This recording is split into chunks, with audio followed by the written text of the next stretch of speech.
지금까지 우리가 그 운동학에 대한 얘기를 갖다가 쭉 했습니다. 그래서 질점의 운동,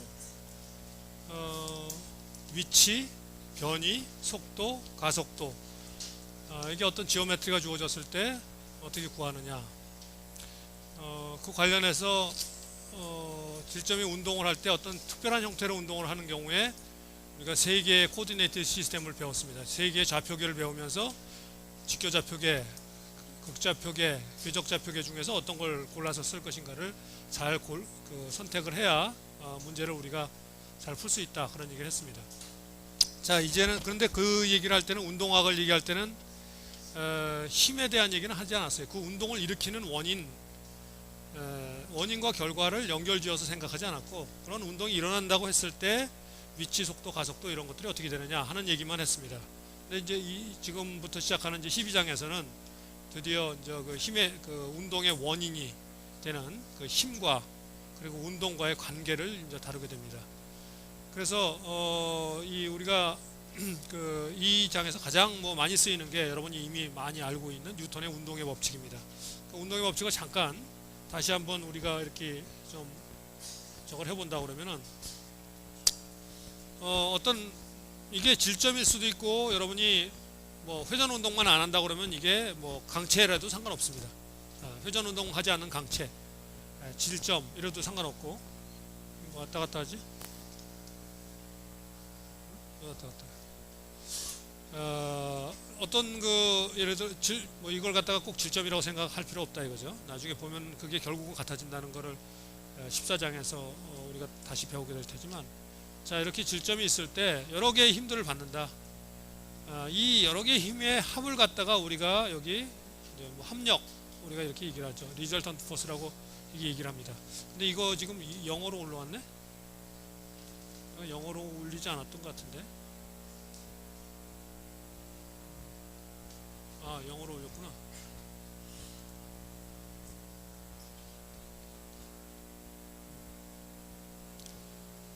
그래서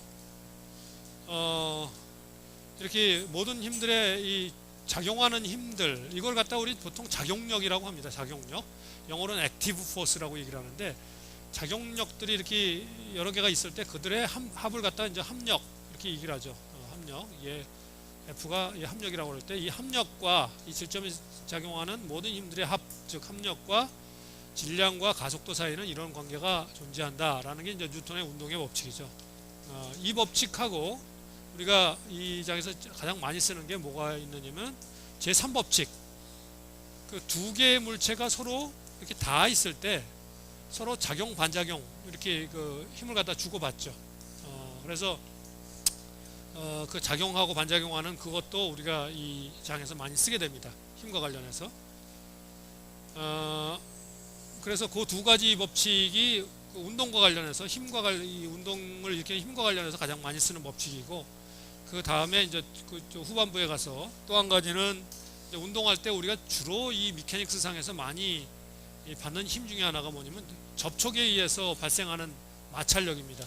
그래서 마찰력과 관련된 법칙은 또 운동의 법칙과는 완전히 별개의 독립된 법칙이에요. 그래서 실제로 역학에서 가장 많이 쓰이는 세 개의 법칙은 운동의 법칙하고 그 마찰의 법칙, 그리고 또 하나는 여러분들이 재료역학에서 배우는 이 변형의 법칙이죠. 그래서 스트레스와 스트레인의 관계는 힘을 가했을 때 도대체 이게 변형이 얼마나 일어나느냐. 우리 동력학에서는 여러분 변형까지 고려를 하질 않죠. 나중에 이제 많이 배워서 대학원 같은 데 가면은 이제 그때는 그 운동과 변형을 동시에 고려하는 그런 그 학문의 분야가 있습니다. 그런 분야로 가면 그걸 그렇게 되는데, 여기서는 아직 거기까지 가기에는 아직 여러분 기초가 안 돼 있기 때문에 일단은 여기서는 그래서 우리가 변형이 없다라고 가정하고 항상 하죠. 그래서 여기서는 두 가지만, 그래서 주로 역학 법칙 중에서 두 개를 주로 쓰는데, 하나는 운동의 법칙이고 또 하나는 나중에 이제 나타나는, 오늘 시간에 나타날 마찰의 법칙입니다. 그 두 가지 법칙을 이용해서 그 힘에 관련된 것들을 갖다가 이렇게 계산을 하게 된다, 이런 얘기죠. 자, 우리가 운동의 법칙에 대해서 여러분들이 너무 잘 알고 있기 때문에 이걸 갖다가 더 설명할 필요는 없을 것 같습니다. 자, 그리고 여러분들이 또 많이 들어왔던 그 용어 중에 하나가 이 운동량이라는 거죠. 운동량. 모멘텀이라고 보통 영어로는 얘기하는데 모멘텀. 우리가 그냥 일상생활에서도 뭐 모멘텀을 갖는다 뭐 이런 얘기를 하는데 운동량은 어떻게 정의가 되느냐면은 운동량은 질량 곱하기 속도로 정의가 됩니다. 질량 곱하기 속도.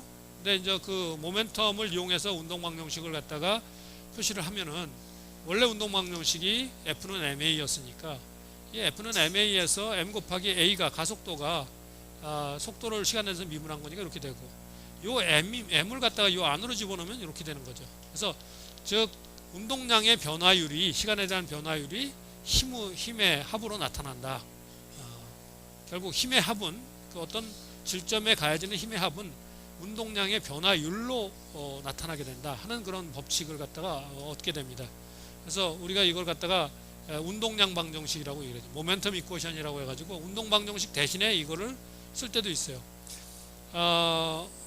나중에 여러분들이 이런 거 쓰다 보면은 어떤 경우에 운동 방정식을 유도할 때 이 모멘텀 이퀘이션으로 운동량 방정식으로 유도하는 게 훨씬 쉬울 때가 있습니다. 그냥 뉴턴의 운동 방정식 쓰는 것보다. 그래서 이것도 운동량 방정식이라는 것도 운동 방정식과는 하나의 방법 중에 하나예요.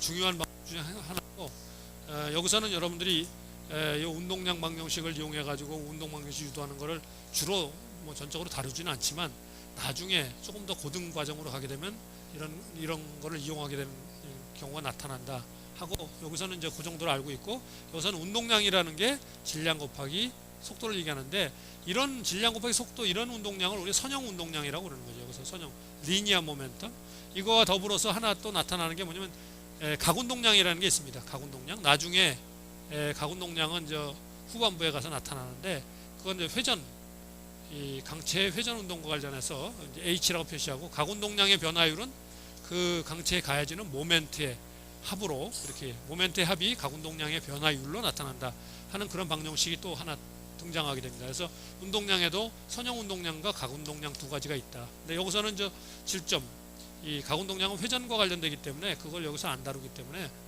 질점 관련된 선형 운동량만 여기서 다루고 있는 거죠. 자, 요렇게 쓸 때 요게 요 m이 요 안으로 들어갈 때 질량이 시간에 대해서 무관하기 때문에 들어갈 수 있었는데 사실은 그건 고전 물리학 우리가 보통 다루는 뉴턴의 물리학이라고 하는 그 물리학에서는 이게 진리죠. 근데 이게 뭐 물리학이 그 발전된 이후로 계속 진리였다가 20세기 들어서 이제 아인슈타인의 상대성 원리를 통해서 이 질량이 빛의 속도에 가까워지게 되면은 이 질량이 변하게 된다. 그래서 이 질량 어떤 물체가 빛의 속도로 가려면은 가게 되면 그 질량이 무한대로 증가하게 되는 시간에 저걸로 그래서 무한대로 증가하게 되는 그런 현상이 일어나요. 그렇기 때문에 빛의 속도를 돌파할 수가 없다 이런 얘기죠. 질량이 무한대로 하는데 그거를 무한대로 늘어난 놈을 갖다가 그렇게 움직일 수가 없으니까. 그래서 이제 그런 얘기들이 나오는 건데 그거는 뭐 우리가 물체가 빛의 속도에 비슷하게 가야 생겨나는 일이기 때문에 일반 물리학에서는 거의 그거는 무시해도 되기 때문에 이런 거 그냥 안으로 집어넣어서 이렇게 쓰는 겁니다. 나중에 여러분들이 아마 여러분들 그 일생 동안은 안 일어날 거라고 생각하지만 아마 먼 훗날 한 뭐 몇백 년 후에 우리가 우주를 갖다가 이제 빛의 속도 비슷한 속도로 움직이는 그런 어떤 그 우주선을 갖다가 설계를 한다 하게 되면 그때 그걸 설계하기 위해서 사용하는 역학은 이런 뉴턴 운동 방정식에 기초한 역학에 기초해서 할 수 없고 아인슈타인의 상대성 원리를 통해서 역학 이론을 다시 디벨롭 해야 되는 때가 올 수가 있을 겁니다. 그때가 오게 되면 이제 이건 얘기가 좀 다 달라지겠죠. 그래서 그렇지만 일반적으로 우리가 보통 쓰고 있는 데는 이런 거 뭐 지구상에서 쓰는 물건들이 무슨 뭐 빛의 속도로 움직이는 게 없기 때문에 이거 쓸 일은 없습니다. 현재는. 자, 그래서 이 방정식 의 MV를 갖다가 보통 많이 쓰는 게 이게 L이라는 리니어에서 리니어 모멘텀 할 때 그 L자를 써가지고 선형 운동량을 L로 표시합니다. 그래서 운동량의 변화율이 이렇게 합력과 이렇게 같아진다. 만일에 이 합력이 0이 되면은 어떤 질점에 가해지는 합력이 0이 되면은 운동량의 변화율이 0이 돼 버리니까 결국은 무슨 식이 얻어지냐면 여기 보는 것처럼 이게 0이 되니까 L이 컨스탄트가 된다는 이런 식이 얻어집니다. 그래서 운동량이 일정하다. 이 얘기는 바로 뉴턴의 제1법칙, 1법칙하고 같죠. 외부로부터 아무런 힘이 가해지지 않는 물체는 원래 그게 움직이던 그 속도로 계속 움직인다라는 그 관성의 법칙이 바로 이 얘기입니다. 이 얘기. 힘이 아무것도 가해지지 않으면 계속 일정하게 움직인다. 그래서 관성의 법칙은 사실은요, 이 운동의 제2법칙하고 연관이 되어 있는 얘기죠. 그래서 1법칙과 2법칙은 사실 연관이 되어 있고 3법칙은 별도의 법칙입니다. 그러니까 서로 주고받는 그런 법칙이기 때문에 그래서 2법칙과 3법칙을 우리가 제일 많이 쓰게 된다. 앞으로 그렇게 알면 되겠습니다. 자, 뭐 본격적으로 그런 걸 이제 운동방정식에 대해서 다루기 전에 조금 잠시 단위, 우리가 물리를 다루면은 이 역학에 등장하는 이 단위들이 있는데 우리가 그 과학의 사이언스에서 등장하는 이런 기초 단위들은 이거 외에도 한 4가지 정도가 더 있습니다. 기초 단위들이 한 7개 정도 단위가 있는데 그 중에는 뭐 예를 들어 온도도 있고 전기장과 관련된 그런 것도 있고 화학과 관련된 뭐 몰 같은 건 화학과 관련된 것도 있고 그런 것들이 다 기초 단위들입니다. 그래서 과학이 그런 그 기초 단위들이 서로 다 커플될 수가 있어요. 그래서 다 같이 쓰여야 되는 경우가 있습니다. 단지 여러분이 배우는 이 역학에서는 주로 다른 것들은 잘 안 쓰이고 요 3개의 기초 단위를 써가지고 나타나는 그런 물리량만 다루고 있기 때문에 여기서 요것만 다루는 겁니다. 하지만 우리가 기계공학에서도 많이 쓰는 것 중에 하나가 예를 들면 최근에는 전기나 그 자기력을 이용해서 구동하는 그런 그 기계들이 많이 등장하면서 전자기와 관련된 그런 기초 단위들도 여기 이제 이렇게 사용할 때가 많이 있습니다.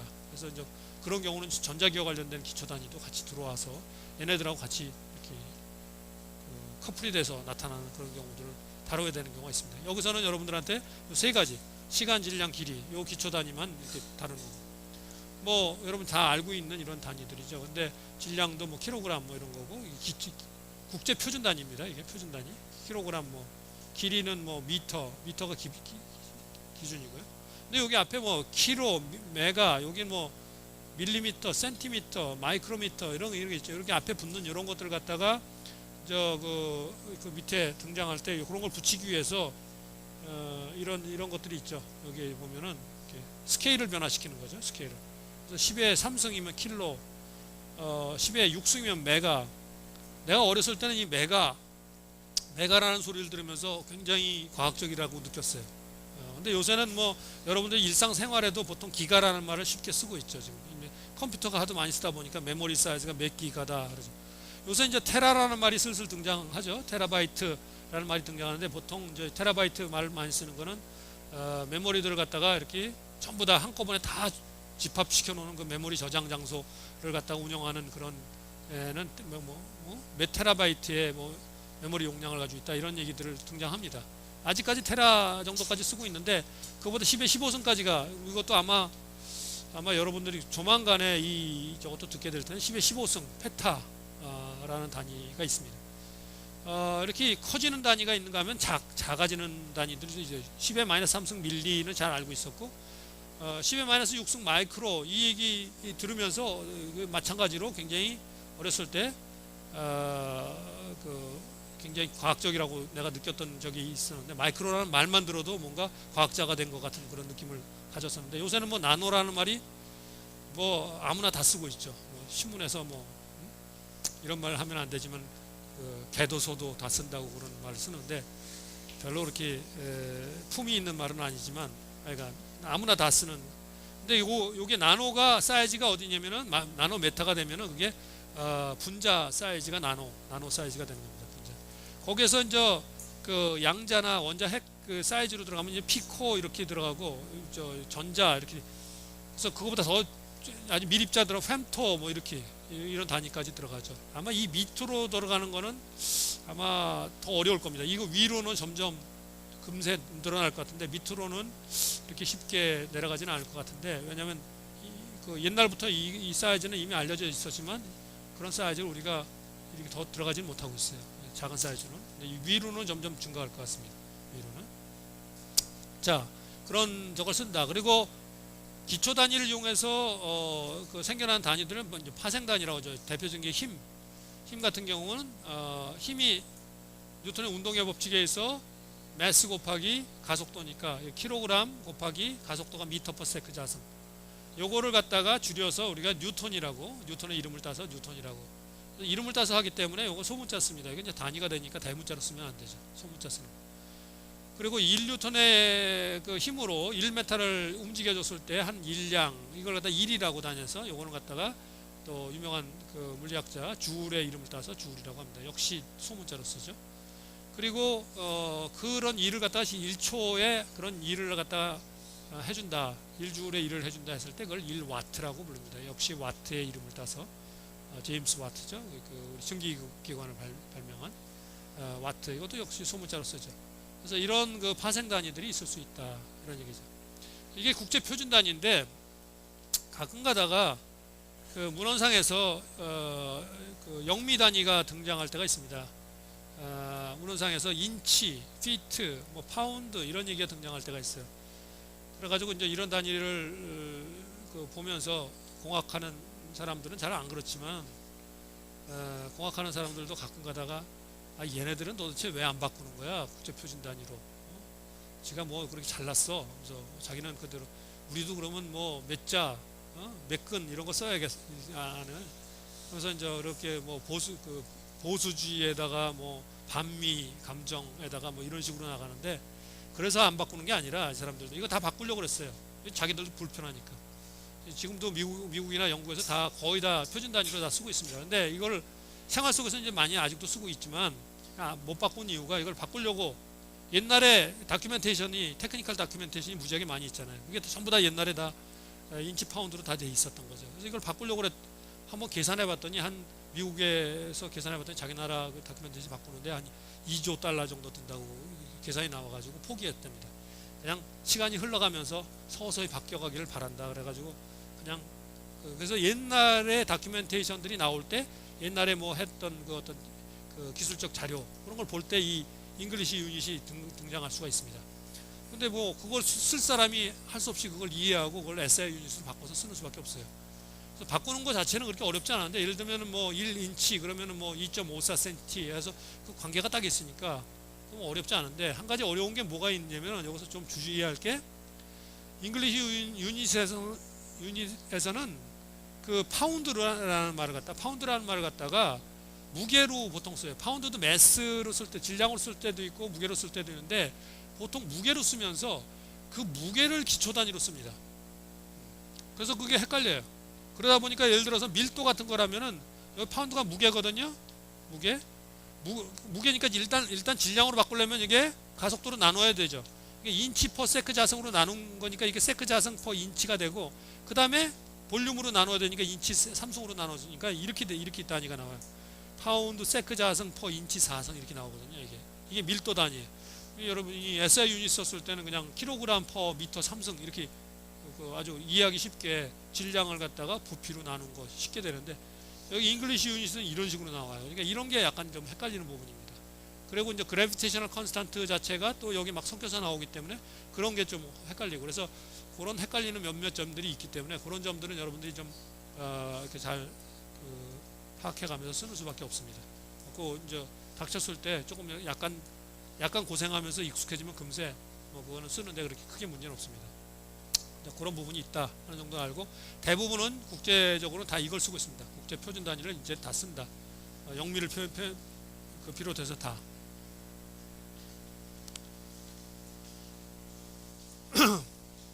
자, 이제 원래 주제로 돌아와서 이 이제 챕터 12 챕터 두 번째 챕터에서는 운동 방정식에 대해서 이제 다루는데, 자, 이 운동 방정식은 이렇게 썼지만, 자, 이걸 갖다가 이 벡터가 등장하죠. 여기도 힘도 벡터고 가속도도 벡터입니다. 그래서 이거를 갖다가 이제 제대로 쓰려면은 이 벡터들을 갖다가 좌표계를 이용해서 나타내야 돼요. 성분으로 다 나타내야 되죠, 벡터들을. 그래서 그 성분으로 나타내기 위해서 필요한 게 바로 뭐냐면 좌표계예요, 좌표계. 그래서 좌표계라는 말하고 좌표라는 말은 서로 다르다 하고 지난번에 얘기를 했죠. 그래서 좌표계를 갖다가 운동을 하는 걸 보고 지난 우리 첫 번째 챕터에서 배운 게 얘가 어떤 운동을 하는가 보고 나서 그 좌표계를 잘 선정해야 된다고 그랬어요. 그래서 그 좌표계를 갖다가 선정을 하고 나면은 그 좌표계에 대해서 운동 방정식을 다 표시를 해야 되죠. 그래서 예를 들어서 직교 좌표계를 썼다. 그러면 힘도 직교 좌표계 I hat, J hat, K hat 요 세 개 단위 벡터로 이루어진 직교 좌표계로 표시를 해야 되고, 가속도도 I hat, J hat, K hat으로 이렇게 표시를 해야 되죠. 그래서 얘네들을 여기다 대입하게 되면은 이런 식이 되고, 이거를 I hat, J hat, K hat 각각의 성분별로 얘네들을 나눠서 정리를 하게 되면 이렇게 세 개의 스칼라 방정식이 되죠. 이게 이제 직교 좌표계를 썼을 때는 이게 공간에 대해서는 세 개가 나오고 평면에서는 두 개만 써도 되고 이렇게 되겠죠. 자, 여기 이 직교 좌표계 쓰면 좋은 점이 뭐냐면은 x 방향은 x 방향만 나와요. x에 대한 미분만 나와요. y 방향은 y에 대한 미분 나오고 z 방향은 z에 대한 미분 나와요. 그러니까 굉장히 이해하기도 쉽고, 그래서 이게 가장 포퓰러하게 우리가 많이 쓰는 겁니다. 잘 모르겠다, 뭐 어떤 좌표계 써야 될지 잘 모르겠다 하면은 설사 내가 좀 더 좋은 좌표계를 고를 수 있다 하더라도 잘 모르겠으면 이거 직교 좌표계를 써서 하는 게 가장 무난하다, 이렇게 생각하면 됩니다. 잘 모를 때는.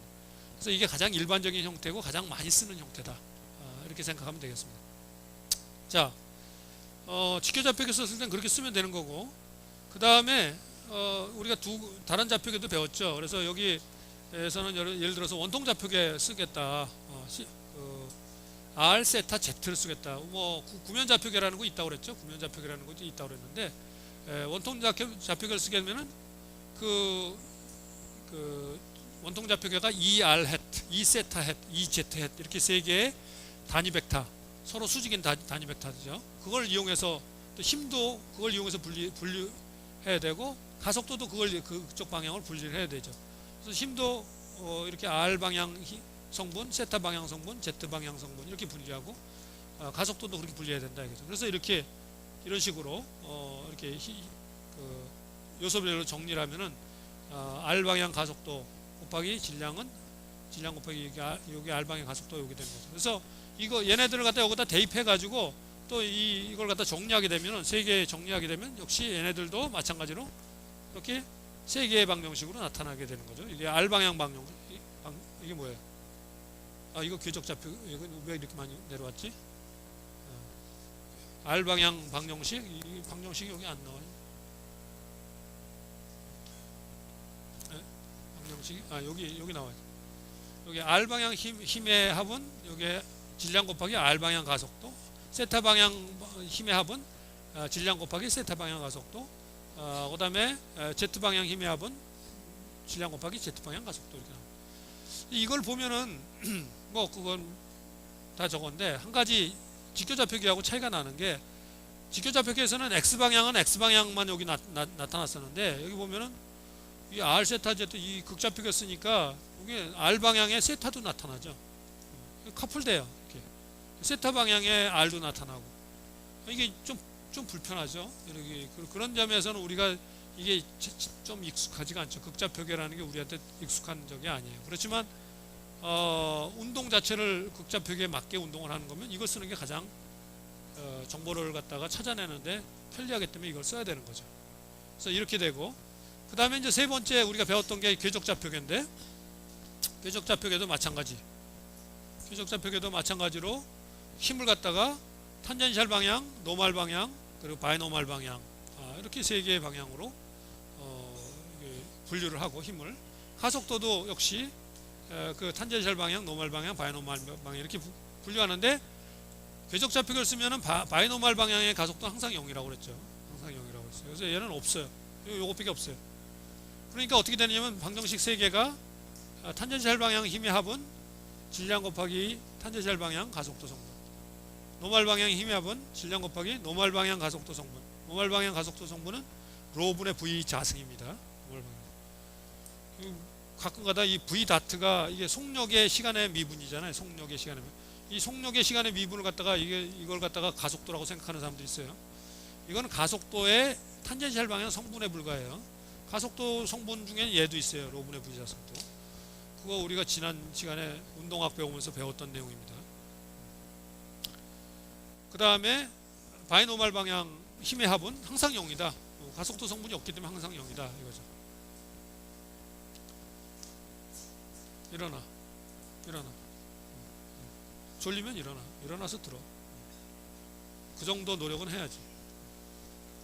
자, 그래서 방정식을 갖다가 탄제지살, 노말, 바이노말 이렇게 방정식 이렇게 할 수 있다 이거죠. 자, 이거 쓰면 된다 하니까 뭐 이건 간단한 거고, 문제는 뭐냐면은 역시 오리지널 저걸로 돌아와서 운동학 할 때 우리가 다룬 것처럼 무슨 얘기가 기본이었냐면, 문제가 딱 주어졌을 때 내가 어떤 좌표계를 써야 되느냐 하는 게 핵심이에요. 그것만 잘 선택하면 이 중에서 그냥 이거 적용해서 풀면 되는 겁니다.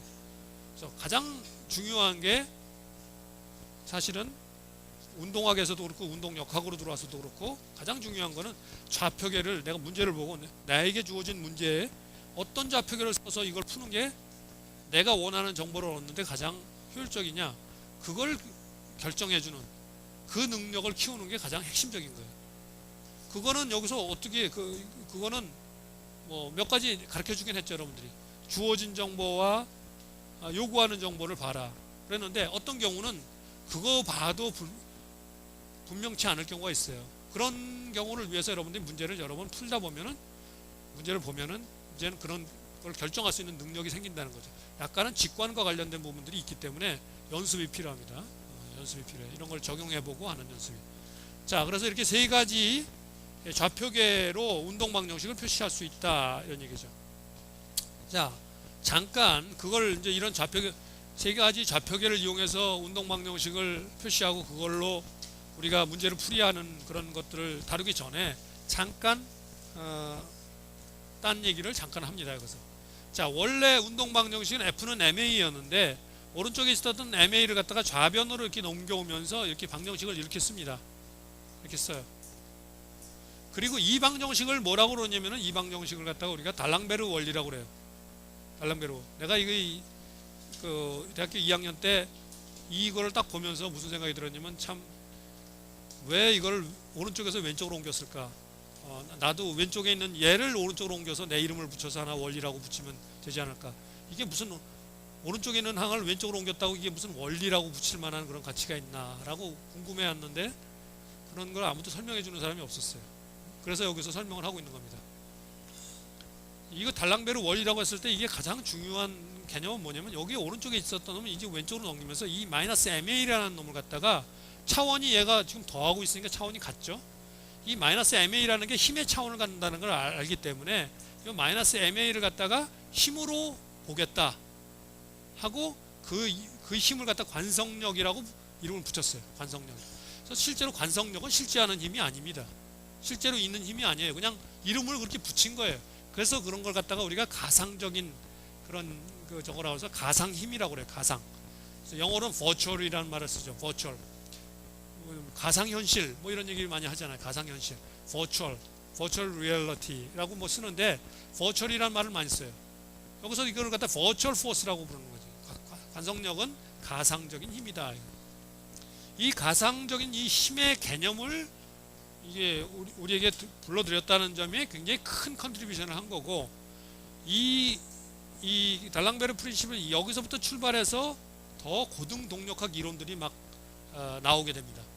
그래서 더 쉽게 그 문제들을 풀 수 있는 이론들이 발전되게 되기 때문에 이 달랑베르 원리가 굉장히 중요한 역사적인 의미를 갖는 겁니다. 그래서 여기서 달랑베르 원리가 소개되는 거고, 이 달랑베르 원리 자체는 오른쪽에 있는 게 왼쪽으로 넘어간 거에 불과한 것 같지만, 사실은 나중에 여러분들이 문제 풀다 보면은 뉴턴의 운동 방정식으로 풀기엔 약간 까다로운 문제를 달랑베르 원리로 풀면 쉬워지는 그런 문제들이 있어요. 그래서 이것도 하나의 운동 방정식을 세우는 방법입니다. 그래서 여러분들이 벌써 2개나 더 배운 거예요. 뉴턴의 운동 방정식 그 자체에다가 모멘텀 운동량 방정식이라는 거 하나 또 배웠고, 그 다음에 달랑베르 방정식이라는 걸 또 하나 배웠어요. 이것들이 다 3개가 다 운동 방정식을 세우는 방법입니다. 여기서는 어떤 예제가 이걸 쓰면은 뉴턴의 방정식으로는 어려운데 이걸로 쓰면 쉬운가 하는 걸 여기서 그걸 다루진 않습니다. 이 코스에서는. 조금 여러분들이 이제 뭐 대학원이나 뭐 이런 데 가서 다루다 보면 이런 문제들이 나와요. 아니면 4학년 뭐 어떤 코스 중에 이런 걸 써야 되는 그런 것들이 나올 때도 있고, 3, 4학년 가서. 그래서 그때 가면 이런 것들이 조금 약간 필요성들이 조금 나올 때가 있는데, 여기서는 이제 그거 다루는 게 목적이 아니기 때문에 단지 이런 게 있다라는 걸 여기서 이제 좀 익혀둬라 이런 얘기입니다. 그래서 달랑베르 원리의 그 중요성, 그리고 얘가 예를 들면은 그 고등 이론이라고 그러는데, 여러분들이 이제 고등 쪽으로 가면은 가상 일의 원리라는 걸 배웁니다. 버추얼 워크 프린시플이라고 해서 가상 일의 원리라고 그러는데, 이 달랑베르에다가 방정식에다가 이 델타 R 해시라고 해서 요 놈이 뭐냐면 이게 그 버추얼 디스플레이스먼트 가상 변이라고 부르는 거예요. 요걸 곱하면 0이 된다. 이것도 아주 좀 우습게 보이죠. 왜냐하면 얘가 0인데 0에다가 뭘 곱한들 다 0이 되는 게 당연한데, 뭘 이게 이런 걸 곱해가지고 또 이걸 또 원리라고 또 이름을 붙이나 하죠. 여기는 또 깊은 인사이트가, 피지컬 인사이트가 있습니다. 이게 또 의미하는 바가 있고, 이렇게 바꾸면서 일을 하지 않는 힘들은 여기서 이 방정식상에서 다 없어져 버립니다. 사라져 버립니다. 그래서 방정식이 훨씬 더 쉽게 바뀌어요. 그리고 이 델타 R이라는 게 아무거나 갖다 붙인 게 아니라 가상 변이라는 것은 특별한 어떤 성질을 가지고 있는 변입니다. 그런 거에 대해서는 나중에 여러분들이 또 더 고등 이론에 가서 배우게 되는 거고, 여기서는 그거는 다루지 않는다. 자, 그래서 그렇지만 이 달랑베르 원리라는 게 이런 거고, 그걸 기초로 해서 이런 그 고등 이론들이 나온다는 정도를 알 필요는 있기 때문에 그래서 소개를 하고 있는 겁니다. 자, 이제 다시 뉴턴의 운동 방정식에 들어가서, 자, 뉴턴의 운동 방정식을 이제 어떤 형태로 주어지는지는 이미 이제 좌표계를 선정하면은 세 가지 종류가 있으니까, 세 가지 종류 중에 하나의 좌표계를 선정하면은 운동 방정식이 어떻게 표시된다 하는 건 이미 배웠어요. 자, 그럼 그걸 하기 위해서는 아까도 얘기했지만 힘을 갖다가 그 좌표계의 세 방향으로, 공간 운동할 때 세 방향으로 나눠줘야 돼요. 그럼 나눠주려면 일단 어떤 힘들이 지금 내가 지금 다루려는데 작용하고 있는지를 갖다가 알아야 나눠줄 수 있죠. 알아야. 그래서 그 힘들을 갖다가 일단 먼저 표시할 수가 있어야 돼요. 거기에 사용하는 방법으로 이 자유물체도라는 프리바디 다이어그램이라고 불리는 자유물체도라는 걸 그리는 방법을 여기서 얘기를 하는 겁니다. 자유물체도. 이 방법은 2차원 운동에 대해서만 보통 사용을 합니다. 2차원 운동. 3차원 운동할 때는 이거를 쓰기가 어려워요. 뭘 할 수는 있지만 우리가 그림 그리기가 어렵기 때문에 3차원 자유물체도는 잘 안 그립니다. 2차원 자유물체도만 많이 쓰고. 그래서 예를 들면은 자유물체도가 어떤 거냐, 여기 이렇게 어떤 박스가 있는데 지면 위에 얘를 갖다 박스를 갖다가 P라는 힘으로 민다. 그랬을 때 이 운동이 어떻게 될까? 그거를 구해라. 이런 문제가 주어졌다고 하자 이거죠. 그러면 제일 먼저 얘 관련된 걸 갖다가 힘과 운동 사이의 관계를 갖다가 써야 되니까 제일 먼저 여기 어떤 힘들이 작용하는지를 그려야 된다 이거죠. 이 물체 안 움직이고 있는 이 지면의 운동 방정식은 우리 유도할 필요가 없어요. 지면의 운동 방정식은 지면에 작용하는 힘은 지면이 얘한테 작용하는 힘하고 같아지겠죠. 작용 반작용의 법칙에 의해서. 그래서 지면도 힘을 받고 있긴 하지만 내가 관심 있는 건 여기 운동하고 있는 이놈이다 이거죠. 지면이 어떤 힘을 받는지 그거 경우에 따라서는 엔지니어링 문제 중에서 지면이 어떤 힘을 받는지 그거 구하는 경우도 있어요. 예를 들어서 여러분들이 공장을 건설하려고 한다. 엔지니어들이 공장도 건설합니다. 기계를 갖다 설치해야 되고 기계가 막 작동을 하는데 기계가 작동을 하면 걔가 작동하면서 얘가 운동을 하니까 걔가 지면에다가 힘을 줍니다. 힘을 줘요. 그죠? 작용 반작용에서. 그럼 그 지면을 건설할 때 지면이 그 기계가 작동하면서 걔가 지면이 예를 들면 부서진다든지 그러면 안 될 거 아니에요. 그러니까 지면에 어떤 힘이 걸리는지를 알아야 돼요. 그래서 그런 걸 알려면은 지면에 걸리는 힘을 갖다 계산할 필요가 있습니다. 그런 경우도 있어요. 그렇지만 여러분이 여기서 배우는 건 대부분 그게 중요하지 않아서가 아니라 대부분이 운동하고 있는 거를 배우는 것 뿐입니다. 운동하고 있는 걸. 그거 알면 밑에 있는 거 아는 건 쉽기 때문에 이게 필요 없다는 얘기 아니에요. 자, 그래서 있는데 자 이렇게만 그려놓으면 마치 힘이 얘만 작용하고 있는 것처럼 보이죠. P 하나만. 그렇지 않다 이거예요. 힘이. 자유물체도는 이 물체, 운동하는 물체에 작용하는 모든 힘들을 다 그려야 돼요. 모든 힘들을. 여기서 하나라도 빼먹으면은 이제 운동 방정식이 어그러지게 되고 그러면 그걸 풀어서 얻는 결과는 또 틀린 결과를 얻을 수밖에 없어요. 그렇기 때문에 여기 작용하고 있는 몇 개의 물체가 있나 각 물체마다 받는 힘들을 다 그려야 돼요. 그래서 각 물체마다 자유물체도를 그려야 된다는 거죠. 자유물체도는 그 운동하고 있는 물체에 작용하는 힘을 그리는 게 1차적인 거예요. 그래서 여기 보면은 얘에 작용하는 힘은 P는 물론 작용하지만 얘가 자기 그 중력을 받기 때문에 밑에 방향으로 자기 그 자중만큼 힘이 작용한다. 질량 곱하기 중력 가속도만큼. 근데 얘가 밑으로 안 떨어지는 이유는 이 지면이 얘를 떠받치고 있기 때문이죠. 그래서 이게 이런 수직 항력을 받는다 이거. 안 떨어지는 이유. 그죠? 뉴턴의 운동의 법칙에 의하면 얘만 작용하고 있으면 얘가 밑으로 가라앉아야 될 거 아니에요. 안 가라앉지 않는 이유는 얘하고 동일한 정도의 힘이 위로 받치고 있기 때문이죠. 그래서 이 두 개를 다 그려야 돼요. 그 다음에 얘가 움직이려고 그러면 얘가 지면으로부터 얘가 마찰력을 받죠. 그래서 그걸 마찰력을 갖다 또 이렇게 표시한 거예요. 그래서 이 네 개의 힘을 다 이렇게 그려놔야 되고, 자, 이 힘을 갖다가 아까도 얘기했지만 이렇게 운동을 하니까 아, 얘는 직교좌표계 쓰는 게 좋겠다 해서 직교좌표계를 쓰는데 I hat, J hat을 쓰는데 플러스 방향을 갖다가 X 방향 플러스 Y 방향 플러스 방향을 어떻게 잡겠다. 왜? 운동 방정식을 세우려면 플러스 방향과 마이너스 방향을 알아야 되니까. 그래서 이렇게 잡은 거예요. 이 경우에는 이렇게 잡는 게 좋죠. 이게 다 이렇게 잡아놓으면 요 둘은 X 방향에 평행하고 요 둘은 Y 방향에 평행하니까 이렇게 잡아놓으면 힘을 갖다 이 X, Y로 이렇게 또 분리해낼 필요가 없잖아요. 딱 둘 다 이렇게 딱 되니까. 그래서 이렇게 모든 힘들을 그 물체를 그리고 그 물체 작용하는 모든 힘들을 그리고 그리고 방정식을 유도하기 위해서 좌표계를 이렇게 그려놓은 거. 요거를 자유물체도라고 얘기를 해요. 그러면 이제 운동 방정식 유도하기 전 단계까지 모든 과정이 다 끝난 겁니다. 그런데 이런 걸 그릴 때 지금 여기 보면은 이 힘을 보면 말이죠. 얘 힘은 이쪽으로 작용한다는 거 빤히 알아요.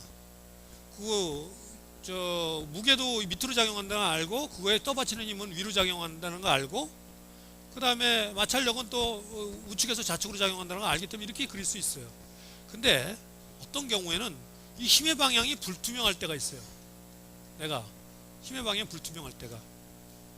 그래서 이제 이 예제는 사실은 강체 동력학에서 회전 운동까지 일어나기 때문에 다루는 문제인데, 예를 들어 이런 디스크가 있는데 이 디스크에 이렇게 토크가 걸린다. 토크가 걸려가지고 일종의 모멘트죠. 모멘트가 걸리고 얘가 또 자기 자중도 받는다. 이렇게 해가지고 지면을 내려갈 때 이 지면으로부터 이 디스크가 받는 마찰력이 어떤 방향일까? 이거는 이 방향이 여러분들이 지금 여러분들한테 물어보면 아마 반은 이거 밑에서 이쪽으로 이렇게 할 것 같은데요. 그리고 어떤 사람들은 또 아니면 위에서 밑으로 밀 것 같은데요. 하고 생각하는 사람들이 있을 겁니다. 몰라요. 그럼 어느 게 답이냐? 이 각도하고 이 토크의 크기에 따라서 달라집니다. 방향이. 풀어봐야 하는 거예요. 몰라요. 그래서 이런 경우에 지금 이 마찰력인데 마찰력이 그런 경우에 어느 쪽으로 작용할지 모를 때 아는 것들은 제대로 다 이렇게 예를 들어 수직항력 제대로 하고 중력 아는 건 제대로 하되 모르는 것들은 항상 잘 모르니까 무조건 이 자기가 잡은 좌표계의 플러스 방향으로 잡아놔라. 만일에 이 플러스 방향으로 잡아놓은 게 틀렸다면은 나중에 방정식 풀어보면 이 R 값이 마이너스로 나와요. 마이너스. 그러니까 보정을 해준다 이거죠. 그래서 이렇게 모르는 놈은 항상 플러스로 놓고 잡고 아는 놈을 갖다가 구태여 거꾸로 해놓고 풀어도 역시 저걸로 나오긴 나오는데 아는 놈을 거꾸로 이렇게 해놓고 풀다 보면 자기가 헷갈려요. 틀림없이 밑으로 작용하는 것 갖다가 위로 작용한다고 하고 잘못 풀다 보면은 헷갈릴 수가 생기기 때문에 그거는 그렇게 풀면 안 됩니다. 그러니까 예를 들어 이거는 크기도 알고 방향도 하는 거니까 그런 거 거꾸로 하면 그건 아예 안 되는 건데 방향은 아는데 크기를 모른다. 이런 거는 우리가 거꾸로 놓으면은 그 크기 모르는 게 마이너스로 해가지고 보정을 해줘요. 방정식에서. 크기와 방향을 다 아는 거는 보정이 안 되죠. 내가 거꾸로 얘 같은 경우는 자중 같은 경우는 크기와 방향을 다 아는 거잖아요. 그걸 이쪽으로 작용한다고 해버리면 그건 완전히 틀리게 해버렸기 때문에 그거는 아예 보정이 안 돼요. 보정이 안 되기 때문에 그렇게 하면 완전히 틀려버리는 거고 크기는 방향은 아는데 크기를 모르는 게 있어요. 그거는 설사 반대로 내가 잡아놓다 하더라도 나중에 방정식 풀게 되면은 마이너스로 해가지고 보정을 해줘요. 근데 뭐 어떤 거는 크기와 방향을 다 모르는 게 있어요. 이런 건 뭐 더군다나 모를 때는 무조건 플러스 방향으로 이렇게 쓰면 되는 거죠. 그렇게 세 가지 종류가 있다는 것을 잘 아세요. 그래서 그 풀다 보면 헷갈리는 수가 있어요. 풀다 보면은 처음에는 뭐 이런 얘기 하니까 그렇게 풀면 되겠네 뭐 하고 쉽게 생각하는데, 여러분들이 막상 문제를 풀다 보면은 이런 데 가가지고 막 헷갈려. 그래서 그 얘기를 해주는 겁니다. 그래서 이거 프리바디 다이어그램 그릴 때 힘을 갖다가 어떤 방향으로 어떻게 그려야 되는, 방향을 하는 건 그 방향으로 그려라. 헷갈리지. 그거는 자기가 헷갈리지 않기 위해서. 방향을 모르는 거는 무조건 좌표계를 잡은 그 플러스 방향으로 잡아라. 그겁니다. 방향도 알고 크기도 아는 건 절대 그거는 잘못 그리면 안 된다. 설사 크기는 모르지만 방향을 아는데 그거는 반대로 그려도 방정식이 보정해준다. 하지만 되도록이면 그렇게 하지 마라. 왜냐면 내가 헷갈리는 수가 있다. 풀다가 내가 헷갈려버려. 빤한 방향을 거꾸로 놓고 풀면. 근데 한번 해보세요. 시험 삼아서. 마이너스로 구해질 테니까. 그거는 상관없습니다. 자, 그래서 자유물체도라는 거는 바로 그 물체에 작용하는 모든 힘과 내가 선정한 좌표계를 그려놓는 것, 이것이 자유물체도다. 그러면은 이제 그 다음에 운동방정식 유도하기 위한 준비가 다 된 거예요. 자, 운동방정식 유도하는 건 이제 뭐 예제를 갖다가 이렇게 놓고 이제 풀어야 되는 거니까, 이제 예제들이 후반부에 이제 쭉 나타납니다. 세 개의 좌표계를 이용해서 하는 그것들이 이제 등장하는데, 그걸로 들어가기 전에 힘과 관련해서 이 쿨롱의 마찰의 법칙, 두 번째 역학 법칙, 이걸 좀 얘기를 하고 넘어가려고 그래요.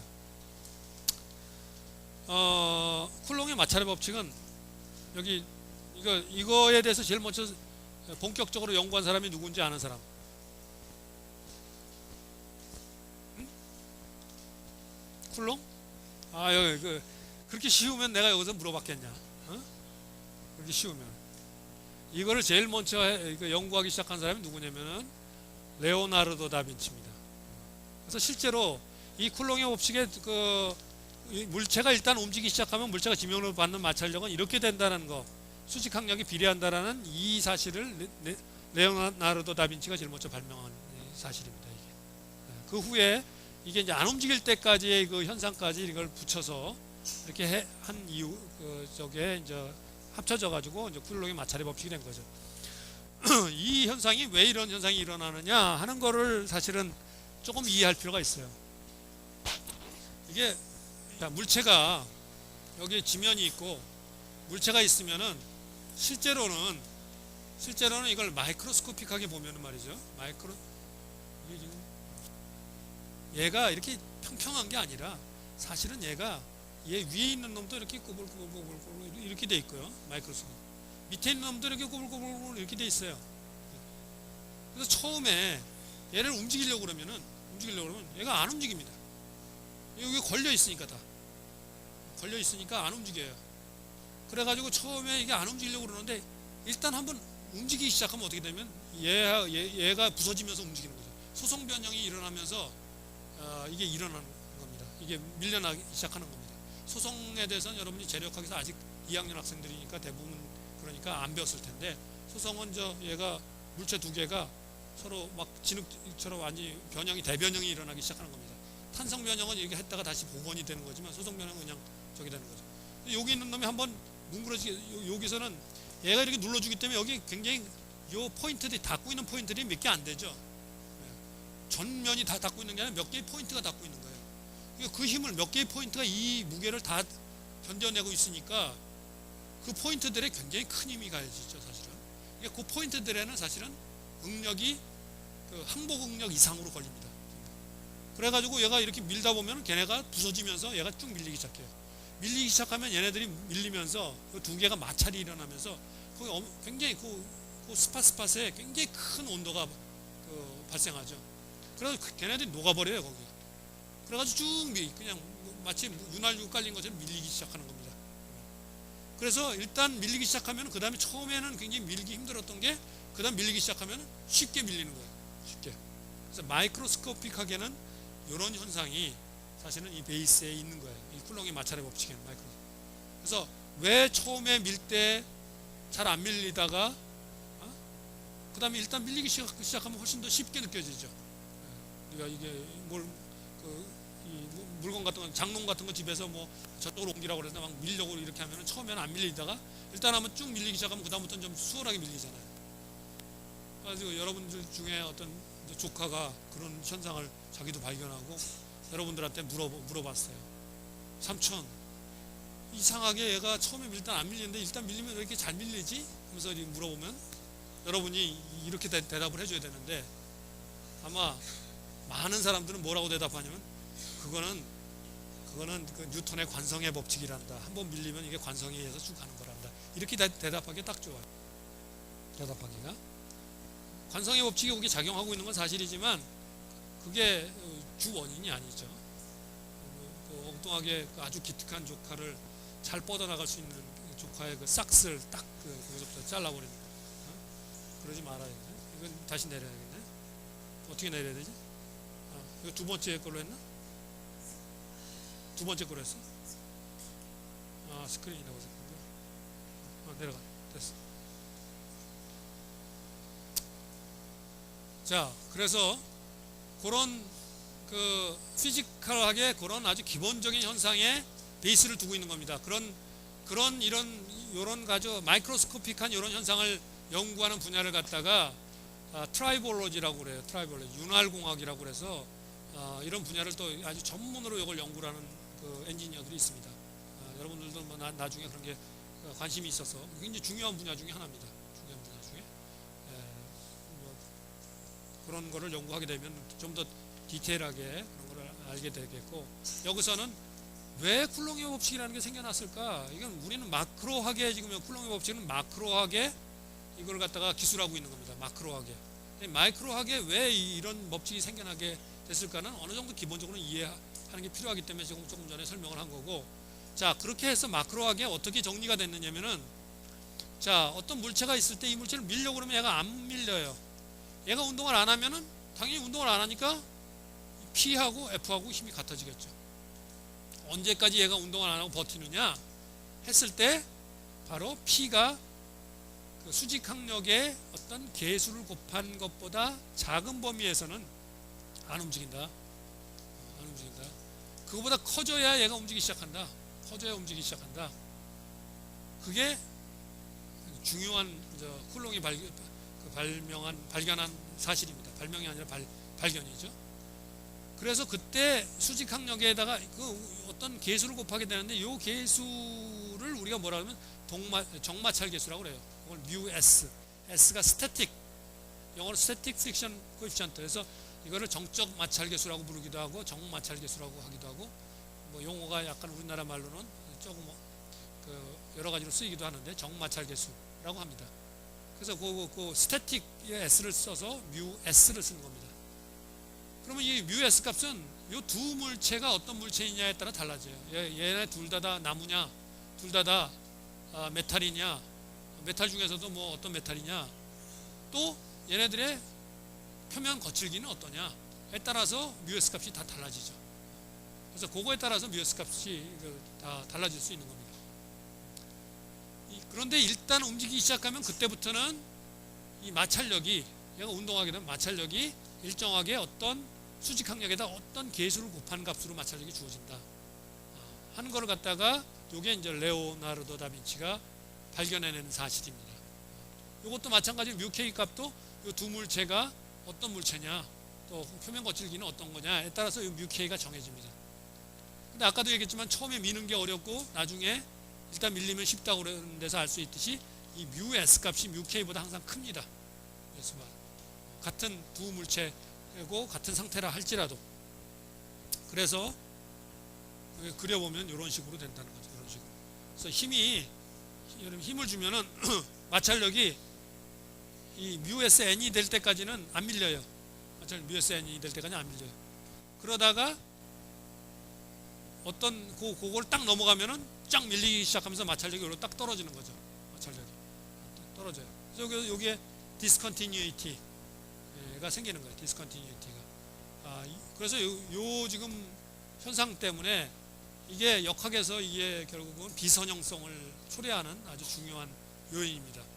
그래서 물체가 두 개가 이렇게 접촉하게 되면은 접촉하기 때문에 서로 눌려서 변형을 일으키죠. 거기에 따른 변형의 법칙이 일어나는데 얘네들이 서로 상대 운동을 이렇게 비벼대는 운동을 하려면 그때는 이 마찰의 법칙이 작용합니다. 마찰의 법칙이. 그래서 이제 대표적으로 여러분이 마찰에서 현상 가장 많이 일어나는 게 뭐냐면은 기차가 막 이렇게 기차가 레일 위를 달릴 때 기차 바퀴가 쇠니까 뭐 단단할 것 같지만 걔네들이 이 레일하고 이렇게 닿고 있어요. 근데 한 점에서 닿고 있는 게 아니죠. 한 점에 닿을 수가 없어요. 얘네가 어떻게 한 점에 딱 뜨겠습니까? 이렇게 해가지고 이렇게 여러 개 면이 닿고 있어요. 근데 그 면이 닿고 있는 면 중에서 어떤 면은 얘네들이 딱 서로 면과 면이 딱 붙어 있고 어떤 면은 서로 미끄러져요. 그러니까 미끄러지면서 소리가 나는 거예요. 미끄러지면서 이게 소음이 발생하는 거죠. 소음이. 그래서 그게 뭐 마차바퀴가 막 이렇게 레일을 해서 헛도는 게 아니라 이렇게 가더라도 붙어서 가더라도 어떤 스틱 돼 있는 부분이 있더라 하더라도 얘네들이 또 미끄러지는 부분도 또 생겨서 거기서 많은 소음이 발생합니다. 그런 것들을 다 이런 이론의 기초에서 다룹니다. 그런 분야를 갖다 이렇게 두 개가 이렇게 닿을 때 여기서 이 두 개 사이에 어떤 힘이 발생하느냐. 하나는 그 두 개가 서로 변형이 일어나기 때문에 발생하는 힘이 있고, 그죠? 이게 단단한 놈면 더 조금만 들어가도 더 큰 힘이 나올 거 아니에요. 하나는 얘네들이 마찰력 때문에 발생하는 힘이 있단 말이죠. 이렇게 노멀 방향으로 발생하는 힘이 있고 탄젠셜 방향으로 발생하는 힘이 있단 말이죠.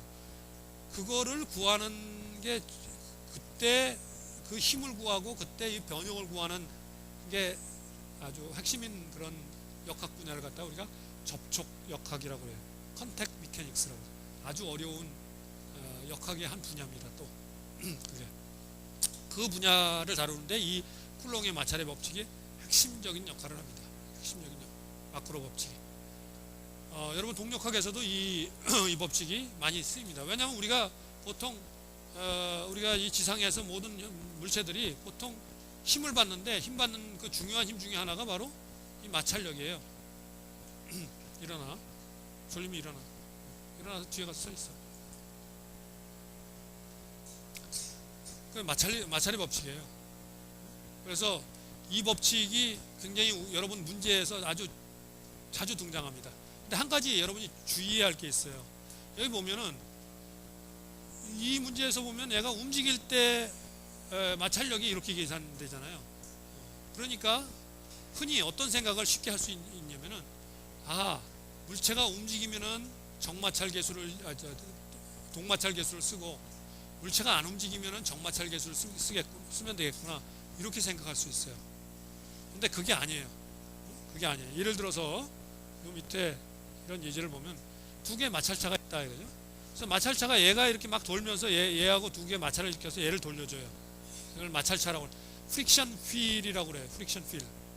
마찰차가 있는데 얘네 둘을 갖다가 얘가 마찰이 일어나면서 얘를 돌려주려면 얘를 충분히 밀어줘야 마찰력이 충분해서 얘가 돌아갈 거 아니에요. 그러니까 얘네 둘 사이에는 이게 노멀 포스를 주고받고 있어요.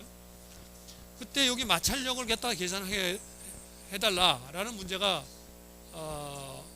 여러분한테 주어졌다고 할 때 이 마찰력이 얘도 움직이고 얘도 움직이니까 둘 다 움직이니까 동마찰 계수를 계산하면 얘 노멀 포스에다가 동마찰 계수 뮤케를 계산하면 곱하면은 마찰력이 계산되겠구나 이렇게 생각할 수 있어요. 그렇게 생각하면 안 된다. 왜 안 되느냐 그러면 뭐가 여기서 빠졌느냐 설명해서 이 동마찰 계수는 두 물체가 다 있을 때 그 다 있는 두 점 사이에 상대 속도가 0이 될 때만 상대 속도가 0이 안 될 때만 동마찰 계수를 적용할 수 있는 거예요. 상대 속도를 봐야 돼요. 컨택하고 있는 두 포인트의 상대 속도가 0이냐 아니냐. 위에 박스 문제에서도 당연히 닿고 있는 그 점이 지면에 있는 점과 그 박스의 점 지면은 안 움직이니까 속도가 0이잖아요. 그러니까 박스의 속도가 0이면 즉 박스가 안 움직이면은 당연히 정마찰 계수와 상관되는 어떤 힘을 갖게 되겠고 움직이게 되면 동마찰 계수에다가 곱하기 수직 항력 해가지고 구했어요. 그렇지만 여기는 지금 두 개 닿고 있는 점이 얘네들이 미끄러지지 않으면 두 개 사이 운동하면 미끄러지지 않으면 두 개 상대 속도가 0이 됩니다. 그게 미끄러지지 않는 운동, 그걸 갖다가 구름 운동이라고 그래요. 구름 운동. 롤링 컨택이라고 그러는데 구름 접촉이라고 그래요. 얘가 이렇게 움직이면서 서로 두 개 닿고 있는 점 사이에 상대 속도가 0인 그런 상태를 구름 접촉이라고 그래요. 그래서 상대 속도가 0이기 때문에 여기서는 이 동마찰 계수를 써가지고 동마찰 계수 곱하기 수직항력이 마찰력이라고 계산하면 안 돼요. 그럼 여기 마찰력은 얼마냐? 이거는 몰라요. 뭐는 아느냐? 이 마찰력이 μsn보다 작다는 건 알아요. 작다는 건 알지만 이게 그 값이 얼마냐는 얘 운동 방정식을 풀어봐야 알아요. 풀어봐야 알기 때문에, 그래서 이 쿨롱의 마찰의 법칙을 가르치고 나면은 흔히 이거 어디 가서 여러분이 구두 시험 문제로 이거 잘 물어보는 문제입니다. 자주 대학원 구두 문제 왔을 때 자주 이거 물어보는 문제 중에 쿨롱의 마찰의 법칙에 대해서 내가 많이 물어봐요. 마찰의 법칙에 대해서 좀 설명해 보라고. 제일 그 공부를 설렁설렁한 사람이 뭐라고 보통 대답하냐면은, 자, 마찰력은 움직이면 μk 곱하기 아니고 안 움직이면 μs 곱하기 아니다. 그렇게 쉽게 됐으면 얼마나 좋았겠어요. 역학이 참 쉬워졌고 좋았을 텐데 그게 그렇게 안 된다. 안 움직일 때는 μsn보다 작다는 건 알지만 그 값이 얼마가 되는지는 모른다. 이 위에 문제 같은 경우는, 위에 이 문제는 얘가 안 움직이니까 이 마찰력이 얘하고 같아진다, 미는 힘하고 같아진다 이렇게 됐죠. 근데 이거 같은 이 문제는 여기에 이렇게 토크를 t를 갖다 가해줬다. 그때 여기에 마찰력이 얼마가 되느냐? 그거는 얘의 관성과 이런 걸, 관성 모멘트 이런 걸 다 고려해서 운동 방정식 풀어야 이 마찰력이 얼마인지 나와요. 그건 쉽게 결정이 안 돼요. 마찰력이. 그래서 서로 상대 운동이 없는 경우에 마찰력 구하는 거는 위에처럼 그 박스 위에처럼 아주 쉬운 경우는 그 드문 경우고, 대부분의 경우는 실제 문제, 강체 동력학 문제에서는 실제는 상대 운동이 없을 때 마찰력은 딱 떨어지지가 구해지지가 않고 조금 까다로운 문제입니다. 단지 아는 거는 μsn보다 작다는 걸 알아요. 그 마찰력이 μsn보다 커졌다면 미끄러져 버리기 때문에 그때는 마찰력이 이렇게 돼버리죠. μk 곱하기 아니 돼버리죠. 미끄러지면 두 개가, 프릭션 필이 두 개가 미끄러진다. 그럼 이게 마찰력은 이렇게 되는 거예요. 이 사실을 쿨롱의 마찰의 법칙이 아주 베이직하고 중요한 법칙입니다. 뉴턴의 운동의 법칙만큼 중요한 법칙이에요. 역학 법칙을 여러분 배우는 게 별게 없어요. 뉴턴의 운동의 법칙, 쿨롱의 마찰의 법칙, 그 다음에 여러분 재력학에 배우는 후크의 변형의 법칙이에요. 그게 스트레스 스트레인하고 관계가 바로 힘이 가했을 때 변형이 어떻게 일어나느냐와 관련된 법칙이에요. 그래서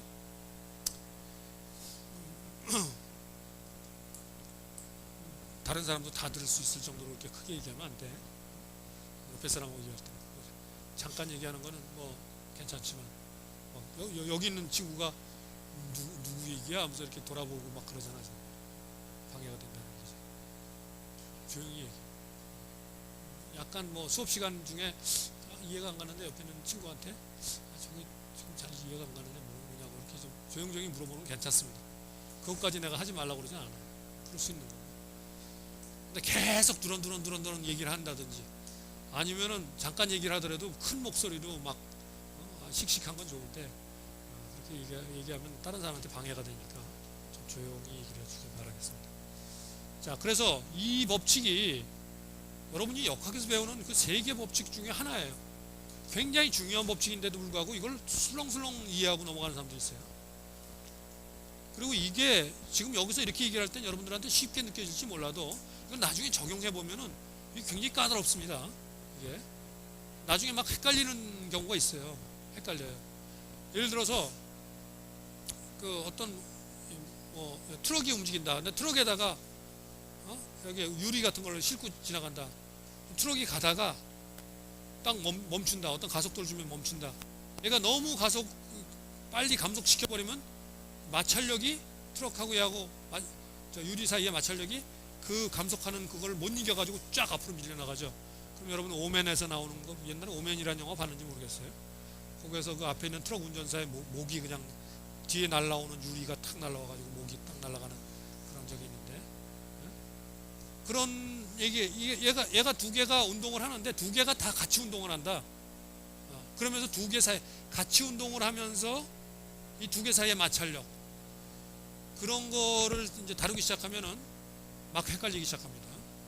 여러분들이 이제 그 로봇 같은 게 물체를 이렇게 잡잖아요. 잡아서 움직일 때 로봇과 이 핸드도 움직이고 이 잡은 물체도 움직이는 거예요. 그 두 개 사이의 마찰력 같은 걸 갖다가 계산해야 얘가 로봇가 제대로 파지를 할 수 있게끔 저걸 할 수 있죠. 그거 계산할 수 있어야 돼요. 근데 그때 그거 따질 때 이 쿨롱 법칙 따져가지고 그걸 계산을 해줘야 되는데, 그때 이게 두 개가 다 움직이는 물체 사이에 마찰력 계산하면은 그때 되면 여러분들 이제 막 헷갈립니다. 여러분 아직 그거를 분석할 만한 실력 단계에 안 갔기 때문에 지금은 뭐 헷갈릴 것도 없고 아무것도 없지만, 나중에 실력이 이제 점점 올라가면은 이게 베이직이 흔들리는 거예요. 그래서 항상 얘기하지만 여러분이 배울 때 베이직을 잘 배워놔야 나중에 가서 안 흔들려요. 베이직을 술렁술렁, 그거 뭐 쉬운 얘기인데, 여러분이 천재라면은 쉬운 얘기가 나중에 안 흔들려요. 절대. 천재들은 흔들리지 않습니다. 한번 들으면은 그냥 플레인하게 아주 그냥 받아들이고 그게 그냥 적용이 되고 아무 문제 없는데, 보통 사람들은 이게 쉬워 보이는 걸 갖다 그냥 받아들이고 나중에 가서 좀 간단한 문제 가서 부딪히면 이게 막 헷갈리기 시작해요. 이게 도대체 내가 배운 게 이게 막 어떻게 된 건지 막 헷갈려요. 그때 가면. 그래서 베이직을 배울 때 이거에 대해서 꼼꼼히 잘 들여다보면서 정확하게 잘 배워놔야 돼요. 나중에 안 흔들리면. 그래서 옛날에 무술 배우러 가면 막 3년 동안 빗자루질만 시키는 게 그겁니다. 그 베이직, 다리 힘이 일단 뭐 이거 해가지고 이거 쓸고 이거 꼼꼼하게 하고, 베이직이 돼야 된다 이거죠. 여러분 나중에 여러분 중에서 혹시 요새는 잘 이제 좀 젊은 사람들 이제 좀 안 하는 트렌드로 바뀌었다고 그러는데, 골프를 나중에 배우겠다. 골프 배우면 항상 왜 그 높은 스코어까지 못 가느냐면은, 배우기 시작해가지고 빨리 필드 나가서 쳐보고 싶어가지고 나가가지고 그 기초를 충분히 안 하고 바로 필드로 나가서 합니다. 마치 충분히 배우고 하산해야 하는데 배우기도 전에 그냥 바로 하산해서 나가서 자기 자랑하고 싶어서, 그러면은 이 발전을 못하는 거예요. 베이직이 중요하다는 거죠. 베이직이. 그래서 이 역학 이것도 여러분이 지금 이 동력학 기초를 배우고 있는 거잖아요. 이때 이걸 갖다 탄탄하게 잘 배워놔야 나중에 이제 더 고등 이론 갔을 때 안 흔들려요. 이때 이걸 갖다 술렁술렁 해놓죠. 이게 지금은 쉬워 보이니까 맨날 듣던 얘기예요. 고등학교 때부터 쿨롱의 마찰의 법칙. 쉬우니까 그냥 술렁술렁 하고 나서 뭐 맨날 듣던 얘기인데 하고 이렇게 넘어가죠. 나중에 이제 본격적인 문제, 진짜 제대로 된 문제, 여러분이 진짜 필요한 그런 문제, 그 문제를 풀 때 그때 가가지고 다 걸려 넘어져요. 그때 가서. 그러니까 이 굉장히 중요한 법칙이니까 잘 익혀두길 바라겠습니다. 다음부터는 이 예제 문제가 되겠는데, 이 지금 한 운동 방정식, 프리바디 다이어그램 그리는 방법, 그리고 좌표계 선정하는 방법으로 이제 이런 문제들을 이제 푸는 과정이 이제 등장을 합니다. 오늘은 여기까지만 하고, 혹시 지금까지 한 내용 중에서 질문 있으면 하세요.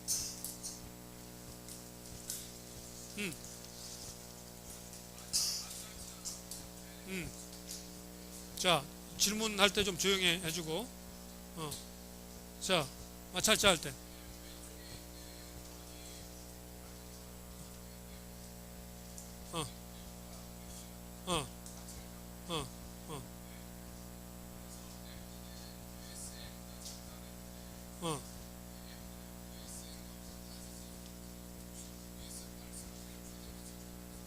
그렇지. 뮤에스에는 최대 정지 마찰력이라고 그래. 최대 정지 마찰. 그러니까 마찰로 발생할 수 있는 최대값이 그 뮤에스엔이라는 거야. 그걸 넘어서는 순간 미끄러지는 거야. 근데 그 전에 그거보다 작을 수는 있어. 작을 수는 있어. 그러니까 저 F가 뮤에스엔보다 꼭 같지 않다. 그런 얘기를 하는 게, 뮤에스엔보다 작은 값으로 얼마든지 가질 수 있다. 근데 얘가 더 빨리 가속시키면은, 그때는 빨리 가속시키려고 그러면 미끄러지지. 그래서 이놈의 관성력하고 관련이 있다는 거지. 빨리 하려고 그러면 여기에 이놈이 안 돌아가려고 그러잖아. 이놈은 관성력이 있으니까. 그런데 얘는 빨리 돌리려고 그러고 그럼 미끄러지지. 그 미끄러지는 게 언제 발생하느냐? 이놈이 뮤에스 n이 될 때, 그때부터 이제 그거보다 커지기 시작하면 바로 미끄러진다 이거. 좋은 질문이야. 또 다른 질문. 자, 없으면 오늘 여기까지 하겠습니다.